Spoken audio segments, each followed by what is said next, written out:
भी बयान आए कि 80 ड्रोन आए, उसमें से 79 हमने गिरा दिए, सिर्फ एक थोड़ा सा नुकसान किया, कुछ इंजरी हुई।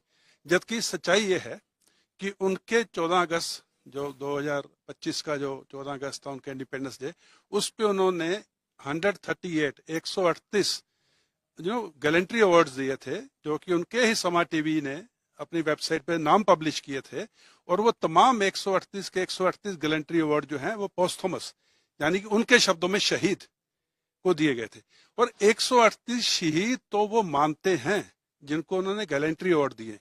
अगर गैलेंट्री अवार्ड 138 को दिए, इसका मतलब कम से कम 400 से 500 उनकी मिलिट्री कैजुअलिटी जो फैटल है वो हुई है, यानी कि उनकी जो जान गई है। तो ये कहना कि नूर खां पे थोड़ा सा गिरा, एक ड्रोन गिरा, थोड़ा सा कुछ नुकसान हुआ, नूर खां तो आग के बवाल में, आग के बबूले उधर उड़ रहे थे, उनके पाकिस्तानी सिटीजन ने उसके वीडियो बना के अपलोड किए हैं।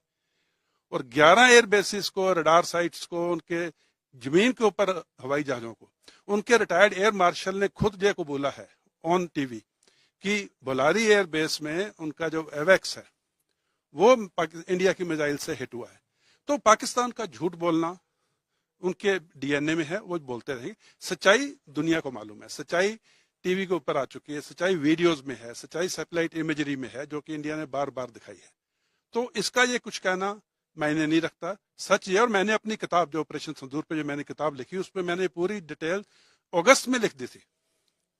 ये तो धीरे धीरे अभी मान रहे हैं, तो ये कोई नई बात नहीं है। झूठ बोलना उनका बेसिकली उनके डीएनए में। आसिफ अली जरदारी मिस्टर 10% रह चुका है, तो आसिफ अली जरदारी के लिए झूठ बोलना का नई बात नहीं है। हाँ, रही बात जो कि मेरे किसी ने एडवाइजर ने बोला कि बंकर में आ जाइए, तो आसिम मुनीर भी बंकर में था। जब हिंदुस्तान ने नो टेरर टारगेट को हिट किया तो आसिम मुनीर भी बंकर में था।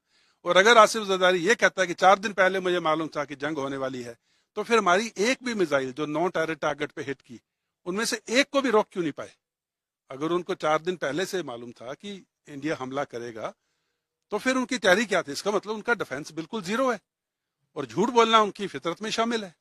तो ये मिस्टर 10% को ज्यादा सीरियसली मत लीजिए, ये उनका किरदार है, ये उनका, जैसे मैं दोबारा से कहूंगा, इनके भी डीएनए में झूठ बोलना है। और रही बात बंकर की, बंकर यस, तमाम लीडरशिप इंक्लूडिंग उनका chief of army staff bunker में थे जब हिंदुस्तान ने हमला किया।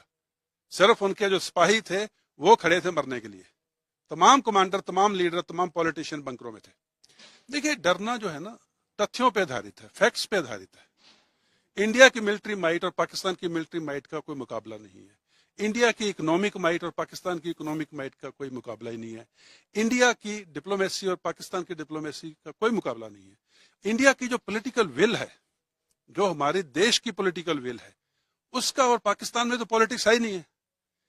तो इसलिए डरना उनके लिए स्वाभाविक है, उनके लिए डर का माहौल अच्छा। भी आपने देखा कोर कमांडर की कॉन्फ्रेंस में उनका चीफ ऑफ आर्मी स्टाफ और सीडीएस और पता नहीं अपने आप उसने क्या क्या बना रखा है, वो एक बुलेट प्रूफ शीशे के पीछे बैठा है कोर कमांडर के कॉन्फ्रेंस में अपने जीएचक्यू के अंदर।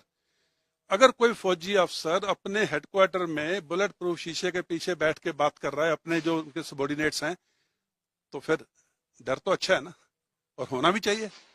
बड़ी ताकत से माथा लगाओगे तो डरना तो पड़ेगा।